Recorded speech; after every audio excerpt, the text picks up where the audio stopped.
নমস্কার, আমি অর্ণব। কেউ কোনো অবাস্তব রকমের বাড়াবাড়ি চিন্তা ভাবনা করলে তাকে তো আমরা বলে থাকি তার উচ্চাসার কোনো সীমা পরিসীমা নেই, তাই না? আচ্ছা, সত্যি করে বলুন তো, উচ্চাসার সীমা কি আমাদের কারোরই থাকে? কোনো এক শ্রদ্ধেয় সাহিত্যিকের লেখায় পড়েছিলাম, জানেন তো, স্বপ্নে যখন পোলাও রাঁধবি তখন ঘি ঢালতে কিট্টেমি করিস না। কাল লেখা এখন আমার মনে পড়ছে না, আপনাদের কারোর মনে থাকলে প্লিজ কমেন্ট বক্সে একবার ধরিয়ে দেবেন। কিন্তু যে কারণে কথাটা বললাম, বিষয়টা হচ্ছে স্বপ্নে কিলো কিলো ঘি ঢেলে পোলাও রান্না করা অন্যায় না, কিন্তু কেউ যদি সেই পোলাও বাস্তবে রাঁধতে বা খেতে চান, তাতে দুটো জিনিস হওয়ার সমূহ সম্ভাবনা। এক, ঘিয়ের খরচ টানতে গিয়ে পথে বসা। দুই, গুরুপাক পোলাও খেয়ে সোজা হাসপাতালে ছোটা। সুতরাং আমার মতে উচ্চাসার তাড়নায় কোনো কাজ করে বসার আগে খুব ভালো করে বেশ কিছুবার ভেবে নেওয়া নিতান্তই প্রয়োজন। আচ্ছা, আপনারা হয়তো ভাবছেন আমি এসব কথা কেন বলছি, তা এতদিনে নিশ্চয়ই আপনারা বুঝেই গেছেন এসব যাকে বলে ওই গৌরচন্দ্রিকা আর কি। আসো এবার গল্পে ঢুকি। শুরু হচ্ছে আমার আজকের নিবেদন, শ্রদ্ধেয় জলধর সেনের গল্প মায়ের নাম।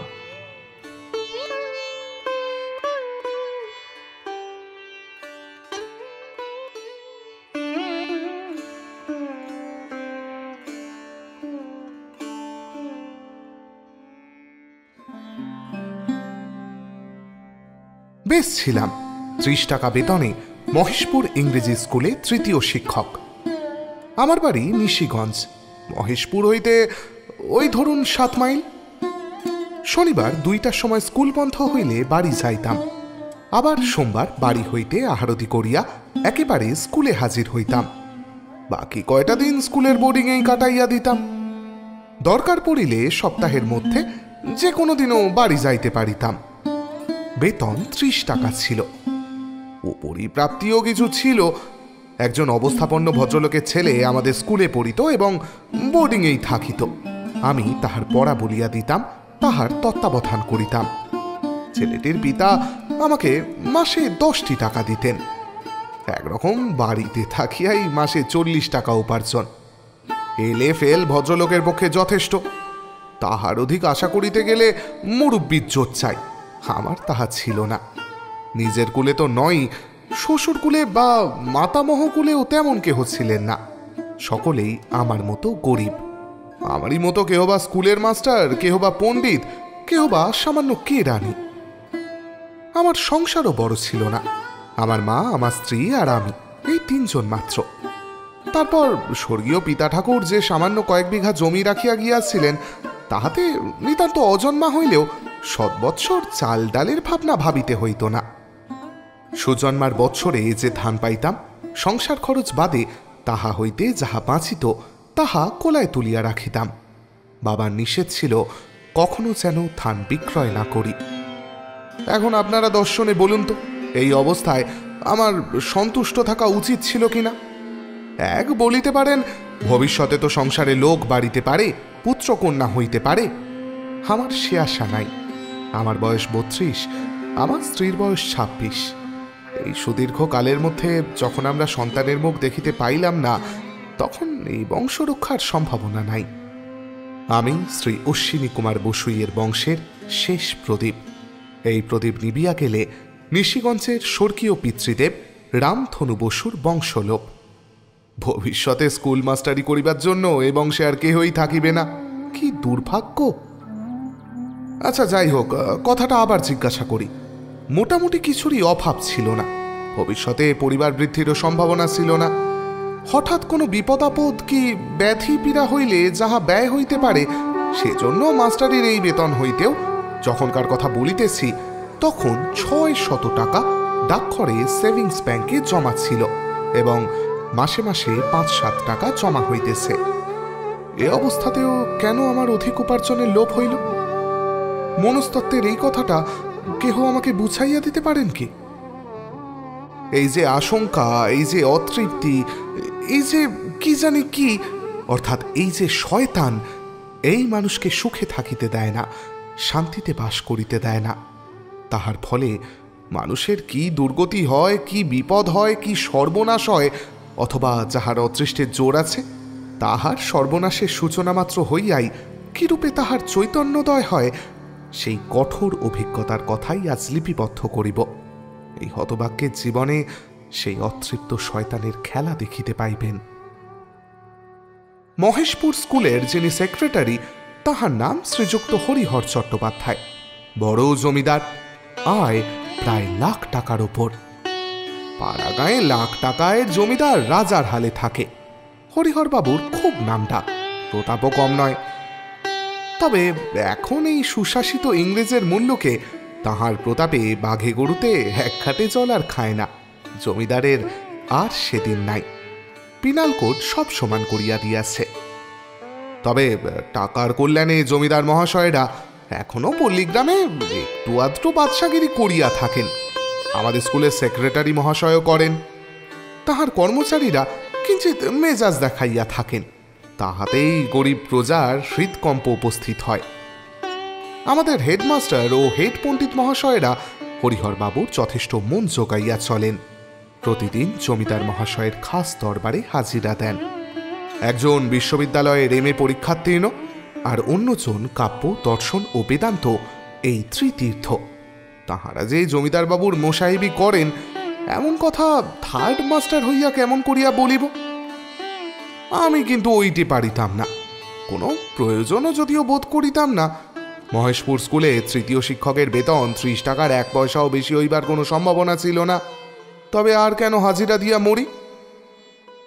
হরিহর বাবুর বয়স প্রায় 50, অনুগত ব্যক্তিরা বলেন 40 কি 42। এত কম যাহার বয়স এবং লাখ টাকা যাহার জমিদারির আয়, তাহার প্রথমা পত্নীর গঙ্গালাভ হইলে এই বছর 2 পূর্বে যে তিনি একটি ষোড়শীর পানি গ্রহণ করিয়াছেন, তাহাতে নিন্দার কথা মোটেই নাই। তা থাকুক না প্রথম পক্ষের একটি পুত্র, হোক না তাহার বয়স 11 বৎসর। তবে গত কয়েক বৎসর হইতে তাহার শরীর একেবারে ব্যাধি মন্দিরম হইয়াছিল, এই যা কথা। তাহার চেহারাটাও তেমন ভালো ছিল না, কিন্তু তাহাতে কি বড় মানুষের বিবাহ বন্ধ থাকে? এই বিষম কন্যাদায়ের দিনে হরিহরবাবুর মতো রোগে জীর্ণ 50 বছর বয়সের বড় মানুষের হাতে সুন্দরী ষোড়শী কন্যাকে বলি দিবার লোক বাংলাদেশে যথেষ্ট বহুত আছে। তুমি নবীন যুবক হরিবল বললে চলবে কেন? সে কথা থাক। একদিন স্কুল হইতে আসিয়া বোর্ডিংয়ে বসিয়া আছি, এমন সময় শুনিলাম হরিহর বাবুর পুত্র অনিল কুমারের যিনি গৃহশিক্ষক ছিলেন, তাহার সেই দিনই চাকুরি গিয়াছে এবং সেই দিনই তাহাকে মহেশপুর ত্যাগ করিয়া যাওয়ার আদেশ প্রচারিত হওয়ায় ভদ্রলোক কাহারও সহিত দেখা করিয়া যাইতে পারেন নাই, এবং এমন অকস্মাৎ কি অপরাধে তাহার 5 বছরের চাকুরিটি গেল তাহাও বলিয়া যাইতে পারেন নাই। এ অবস্থায় যাহা হয় তাহাই হইল। নানা জনে নানা কথা বলিতে লাগিল। সেসব জনরব আর বলিয়া কাজ নাই। বড় মানুষের ঘরের কথা আমরা সামান্য লোক কেমন করিয়া জানিব, এবং যে সমস্ত জনরব প্রচারিত হইল তাহার সত্য মিথ্যাই বা কেমন করিয়া নির্ধারণ করিব? তাহার পরই বোর্ডিংয়ের কোনো কোনো ছাত্র আসিয়া বলিল যে এইবার হেডমাস্টার মহাশয়ের অদৃষ্ট খুলিল। তিনি নাকি 125 টাকা বেতনে অনিল কুমারের গৃহশিক্ষক নিযুক্ত হইবেন। আর একজন সে কথার প্রতিবাদ করিয়া বলিল অন্য ব্যবস্থা হইবে। হেডমাস্টার সকালে ও রাত্রে পড়াইয়া আসিবেন, তাহার জন্য 50 টাকা পাইবেন, আর পণ্ডিত মহাশয় বিকালে পড়াইবেন, 30 টাকা পাইবেন। বাড়িতে আর মাস্টার রাখা হইবে না। এইরকম কত কথাই যে শুনিতে লাগিলাম, তাহার কি বলিব। সন্ধ্যার পর জমিদার বাড়ি হইতে একজন ভৃত্য আসিয়া আমাকে সংবাদ দিল যে হুজুর আমাকে তলব করিয়াছেন, এখনই যাইতে হইবে। এই অসময়ে আবার তলব কেন? হয়তো ভৃত্য ভুল করিয়াছে, এই মনে করিয়া তাহাকে জিজ্ঞাসা করিতে সে বলিল, না না, আপনাকে এখনই ডাকিয়া লইয়া যাইবার হুকুম হইয়াছে। আমি তো অবাক, আমার তলব? এতদিনের মাস্টারিটা খসিবে নাকি? কি জানি অদৃষ্টে কি আছে। দরবারে আর কে কে আছেন জিজ্ঞাসা করায় ভৃত্য বলিল, হুজুর দরবার ঘরে বসেন নাই, তিনি শয়ন ঘরে আছেন। শরীর ভালো নাই, তাই যাহারা আসিয়াছিলেন তাহাদিগকে বিদায় করিয়া দিয়াছেন, একলাই আছেন। আমি আরো বিস্মিত হইলাম। একেবারে শয়নগৃহে আমার তলব। অসুস্থ শরীরে আর কাহারও সহিত দেখা করেন নাই, বাছিয়া বাছিয়া লোক পাইলেন এই অশ্বিনী কুমার বসু। দুর্গা নাম স্মরণ করিয়া যাত্রা করিলাম।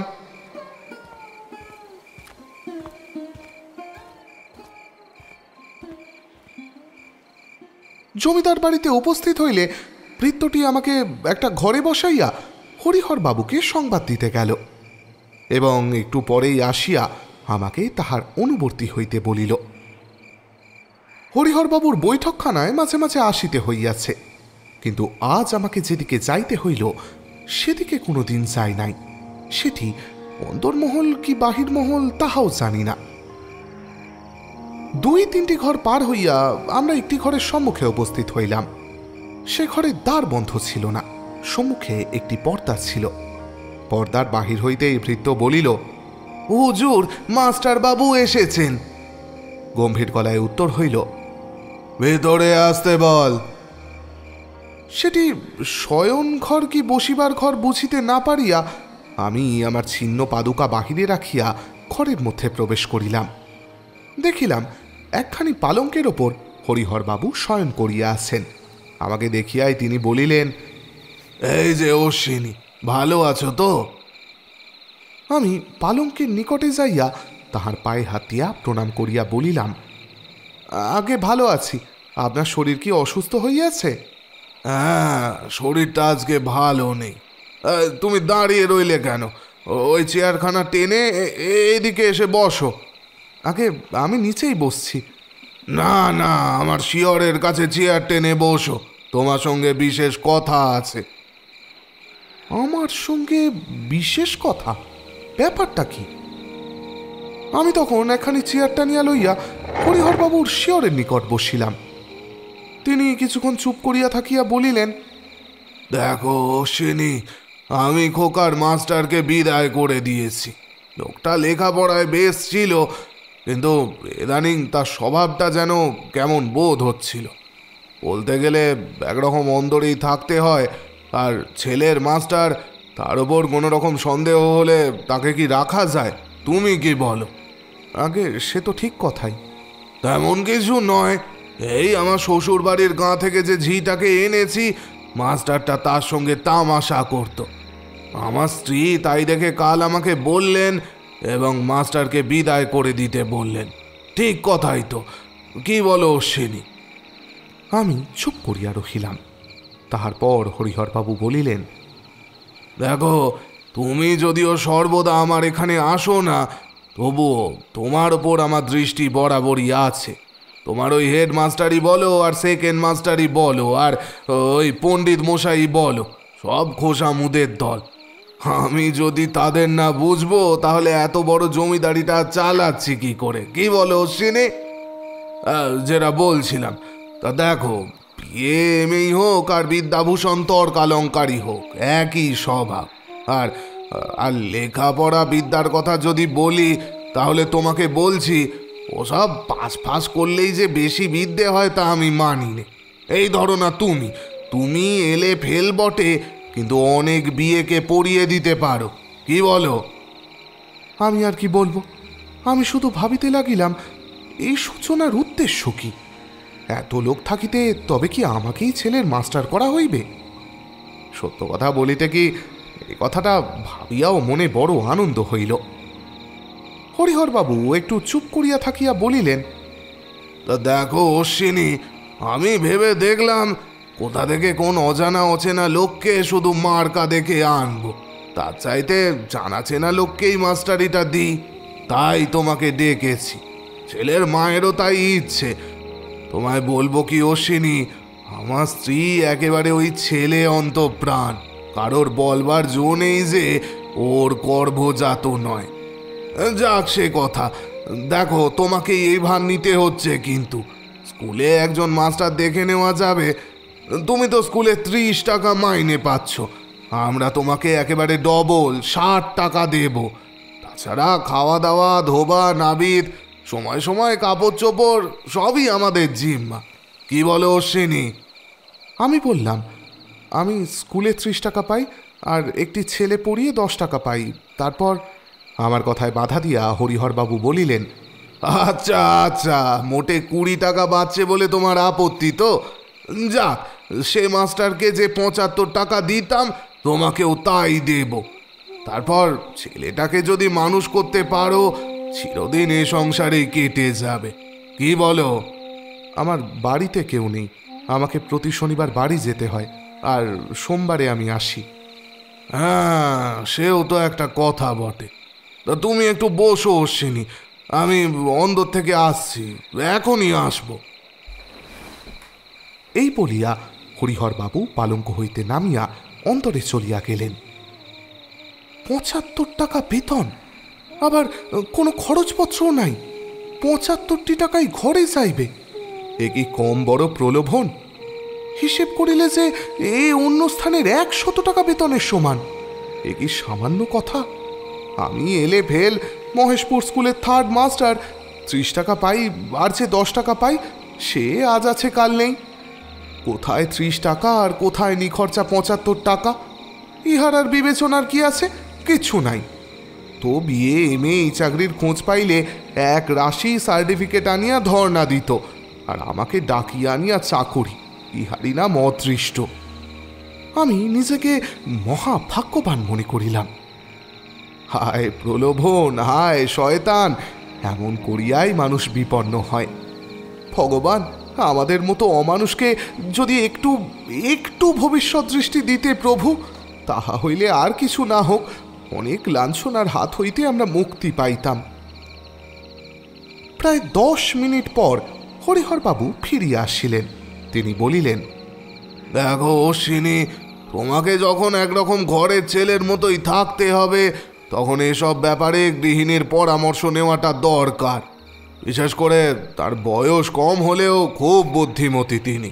তুমি শুনলে আশ্চর্য হবে অশ্বিনী, তিনি যে পরামর্শ দেন তেমন পরামর্শ খুব পাকা লোকও দিতে পারে না। তো দেখো, উনি বললেন যে তোমার যখন বাড়িতে কেউ নেই আর জমা জমিটাও আছে, তখন তুমি শনিবার শেষ বেলায় বাড়ি যেও, কিন্তু সোমবার খুব ভোরে চলে এসো, যেন সোমবারে সকালের পড়াটা কামাই না হয়। কোনো কোনো বারবার রবিবার বিকেলেই এলে। কেমন, এতে সম্মত তো? হেডমাস্টারের কথাও ভেবেছিলাম, কিন্তু উনি বললেন ওসব লোক দিয়ে ছেলে পড়ানো হয় না, ওরা স্কুলেই পড়াতে পারে। তুমি জানাশোনা লোক, বাড়িতে একেবারে ছেলের মতোই থাকবে। যখন যা অসুবিধে বোধ হবে অন্দরে বলে পাঠালে তখনই তা ঠিক হয়ে যাবে। কি বলো, রাজি তো? আগে আপনি পিতার তুল্য, আপনি যখন আদেশ করছেন তখন আর আমার আপত্তি কি? তবে বাড়িতে একবার মাকে কথাটা জিজ্ঞাসা করা দরকার। বেশ তো, কাল সকাল সকাল স্কুল থেকে বেরিয়ে বাড়ি যেও, আবার পরশুদিন এসেই একেবারে এখানে কাজে হাজির হবে। মায়ের এতে আপত্তি হবে না, তবু কোনো কাজ করতে গেলে তাকে জানাতে হয়, তার আশীর্বাদ ছাড়া তো আর। তা তো বটেই, তা তো বটেই। আজকালকার দিনে এমন কথা কোনো ছেলে বড় একটা বলে না।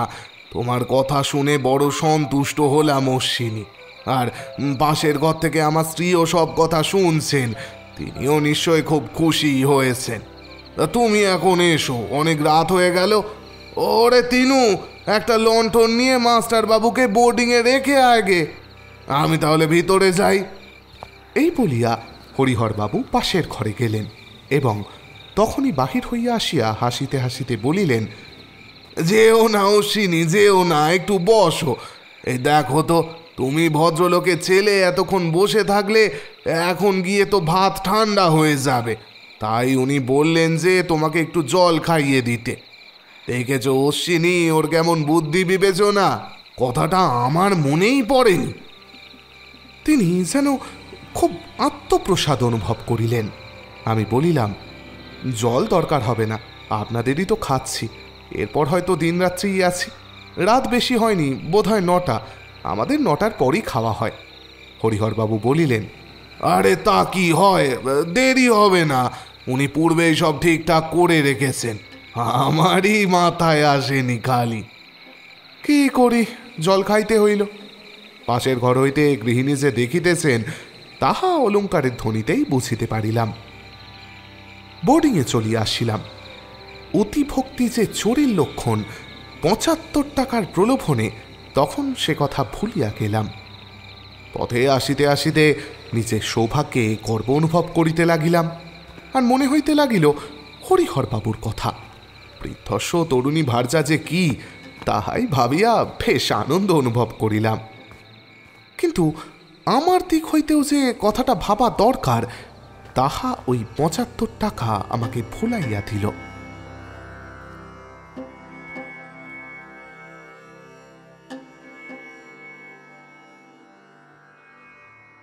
যথাসময়ে নূতন চাকরিতে উপস্থিত হইলাম। অনিল ভালো ছেলে, তাহা পূর্ব হইতেই জানিতাম, কারণ সে স্কুলে পড়ে। এবার তাহার ৫ম শ্রেণী, পড়াশোনায় খুব মনোযোগ। বড় মানুষের ছেলেদের যে সব দোষ থাকে, অনিলের তাহা কিছুই নাই। সুতরাং তাহার পড়াশোনার জন্য আমাকে কোনো বেগই পাইতে হইল না। আমাকে শিক্ষক রূপে পাইয়া সে খুবই আনন্দিত হইল, আমিও নিশ্চিন্ত হইলাম। ৫-৭ দিন বেশ কাটিয়া গেল।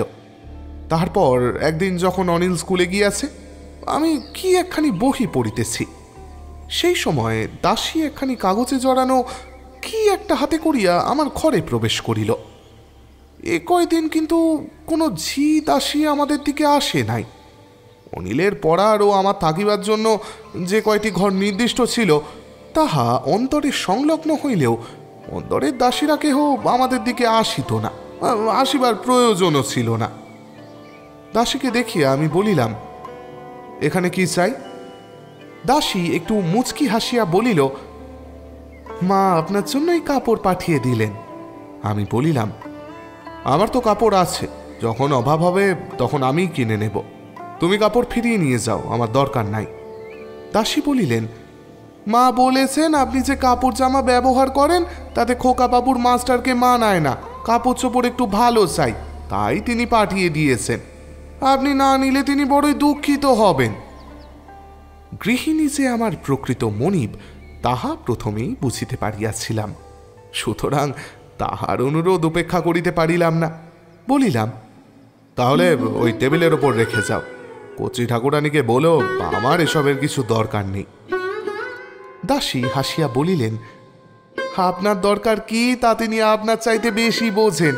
আপনার যাতে কোনো রকম অসুবিধে না হয় তার জন্য সকলকে সাবধান করে দিয়েছেন। বলিয়া দাসী চলিয়া গেল। দাসীর কথা কয়টি আমার ঠিক ভালো লাগিল না। কাপড় দেওয়াও আমি ঠিক মনে করিলাম না। আমি ছেলের মাস্টারই করিব, সরকারের যেরকম ব্যবস্থা আছে তাহাই আমার উপর প্রযুক্ত হইবে। আমার অসুবিধার জন্য এত বড় জমিদারের গৃহিণীর এই প্রকার আগ্রহের তো কোনো প্রয়োজন অনুভব করিলাম না। তবে পূর্বের মাস্টারের হঠাৎ বিদায়দান সম্বন্ধে বাহিরের কুলোকে যে কটাক্ষ করিয়াছিল, তাহার কি কিছু ভিত্তি আছে? না না, ছি ছি, অমন কথা মনেও করিতে নাই। কচি ঠাকুরানী গরিবের ঘরের মেয়ে, গরিবের দুঃখ খুবই বোঝেন। আমাকে দরিদ্র মনে করিয়া দয়া পরবশ হইয়াই তিনি আমার সুবিধা অসুবিধার খোঁজ লইয়াছেন এবং কাপড় পাঠাইয়াছেন। সম্ভ্রান্ত ভদ্রমহিলা সম্বন্ধে এমন অন্যায় কথা, এমন পাপের কথা মনে করিলেও অধর্ম হয়। মনকে তাহাই বুঝাইতে লাগিলাম। কিন্তু পরদিন দ্বীপ্রহরে আবার সেই দাসী আসিয়া উপস্থিত। সে বলিল, মাস্টার মশাই, মা জানতে পাঠালেন আপনার কোনো অসুবিধে হচ্ছে না তো? আমি বলিলাম, কিচ্ছু না, তাকে বলো আমি গরিব মানুষ, এখানে রাজার হালেই আছি, আমার কোনো অসুবিধে নেই। ছি হাসিয়া বলিল, আমিও তো সেই কথাই বলি, কিন্তু তিনি কি তা শোনেন? তিনি সারা দুপুর শুধুই বলেন যে যা দেখে আয় মাস্টার কি করছেন, যা শুনে আয় তার কোনো অসুবিধে হচ্ছে কি না। আমি কি আর সববার আসি? এদিক ওদিক ঘুরে গিয়ে যা হয় একটা বলি। তা যাই বলুন মাস্টার মশাই, আপনার অদেষ্ট ভালো, মায়ের নজরে যখন পড়েছেন তখন বুঝে চলতে পারলে আপনাকে আর পায় কে? কর্তা তো মায়ের হাতের মধ্যে, আর বুড়া মানুষের কি চোখ আছে? মাতাকে যেদিকে ফেরাবেন তিনি সেই দিকেই ফিরবেন। যাই, তিনি হয়তো ওই জানালার ধারেই বসে আছেন। ছি চলিয়া গেল।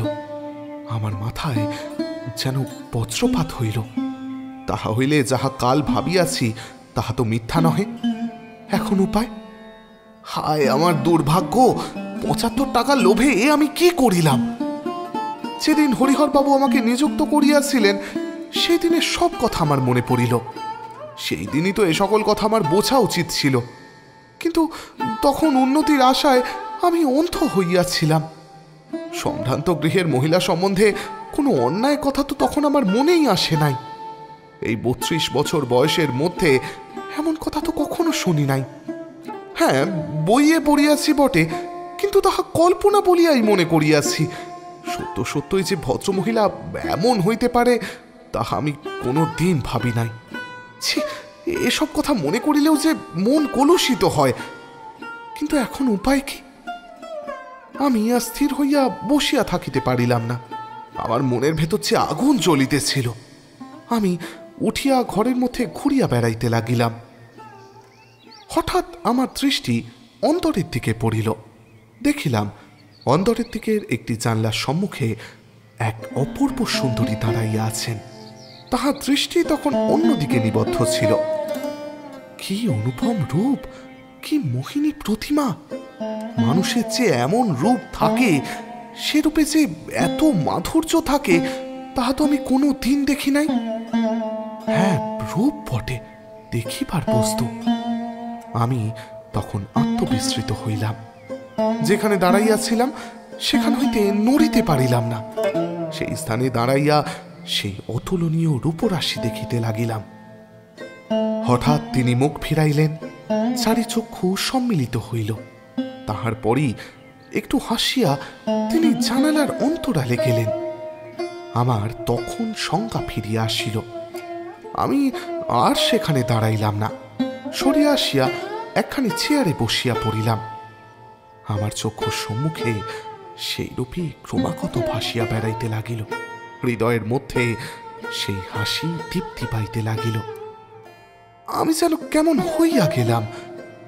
তারপর কত কথা ভাবিতে লাগিলাম, কত সুখের কথা, কত ভোগের কথা, কত মাথা মুন্ডু। যাক, সে কথার প্রকাশ করিয়া কাজ নাই। এখন সে কথা বলিতেও আমার প্রাণ কেমন করে। সে রাত্রে আর খোকাকে পড়াইতে পারিলাম না। শরীর অসুস্থ হইয়াছে বলিয়া অনাহারেই শয়ন করিলাম। খোকা বাড়ির মধ্যে চলিয়া গেল। আমার আর নিদ্রা নাই। কত কি যে ভাবিতে লাগিলাম তাহা এতদিন পরে আর বলিতে পারিতেছি না। রাত্রি যখন প্রায় 10টা, তখন সেই দাসী চোরের মতো ধীরে ধীরে আমার শয়নঘরে প্রবেশ করিল এবং আমার বিছানায় পার্শ্বে আসিয়া অনুচ্চ স্বরে বলিল, মাস্টার বাবু কি ঘুমোচ্ছেন? আমি মাথা তুলিয়া বলিলাম, না, ঘুম হচ্ছে না। কিন্তু তুমি এত রাত্রে কেন? দাসী বলিল, আর এত রাত্রে? এখন বলুন কি করবেন? কাল সকালেই আমায় খবর দিতে হবে। আমি বলিলাম, কি খবর? দাসী হাসিয়া বলিল, কি আর করবেন, নিমন্ত্রণ নিলেন তো? আমি বলিলাম, কই, কেউ তো আমাকে নিমন্ত্রণ করেনি। দাসী রহস্য করিয়া বলিল, চোখ দুটো তখন কোথায় ছিল?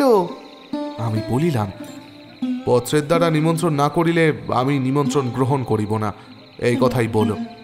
দাসী বলিল, বেশ, তাই হবে, কাল নিমন্ত্রণ পত্র পাবেন।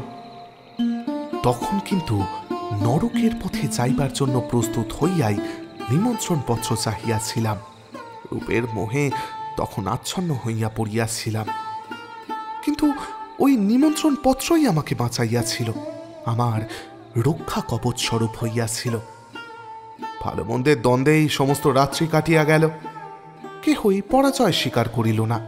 তবে সত্য বলিতে কি, মন্দের প্রলোভনের জয়ই অনিবার্য বলিয়া বোধ হইল।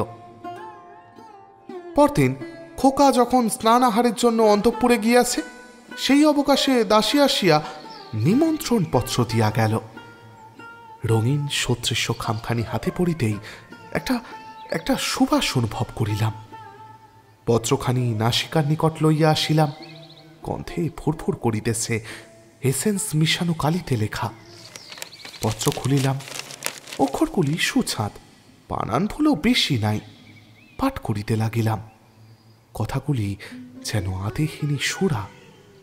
আমার মস্তিষ্কে প্রবেশ করিয়া আমায় পাগল করিয়া মাতাল করিয়া তুলিল। সুখের আবেশে আমি একেবারে বিভোর হইয়া পড়িলাম। পত্রখানি শেষাংশে পৌঁছিয়া স্বাক্ষর নামটিতে দৃষ্টি পড়িবা মাত্র আমার সুখের নেশা তৎক্ষণাৎ ছুটিয়া গিয়া আমার সমস্ত দেহ মন অসীম লজ্জা ও প্রচণ্ড ধিক্কারে ভরিয়া উঠিল। পূর্বে এই শয়তানির নাম জানিতাম না, দেখিলাম সে নাম যে নাম ইহ জগতে আমার নিকট সর্বাপেক্ষা মূল্যবান, আমার চিরজীবনের সর্বাপেক্ষা ভক্তি শ্রদ্ধা আর পূজার জিনিস, আমার মায়ের নাম। পত্রের প্রতি শব্দ যেন আমাকে প্রবলভাবে বেচ্চাঘাত করিতে লাগিল। কর্তব্য স্থির করিতে এক মুহূর্ত বিলম্ব হইল না। কে যেন আমার হৃদয়ে অমিত বল সঞ্চার করিল, কে যেন আমার গন্তব্য পথ স্থির করিয়া দিল। আমি তৎক্ষণাৎ জামা চাদর লইয়া একেবারে হরিহর বাবুর নিকট গিয়া উপস্থিত হইলাম। তিনি তখন কার্যান্তরে বাহিরে যাইতেছিলেন। আমার আর অপেক্ষা সহিল না।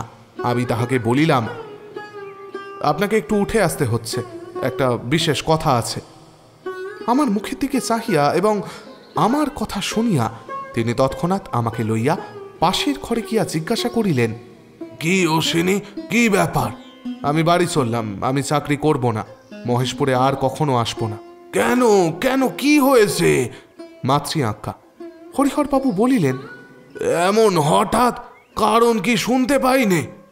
আগে না, বলিয়া আমি সেই পাপ পুরী পরিত্যাগ করিলাম। নির্জন পথে পত্রখানা টুকরা টুকরা করিয়া ছিঁড়িয়া পার্শ্বস্থিত একটা পচা ডোবায় ফেলিয়া দিলাম। তাহার সেই জমিদার বাড়িতে কি হইয়াছিল সে কথা হিঁদুর ছেলে সতী মায়ের পুত্রের বলিতে নাই।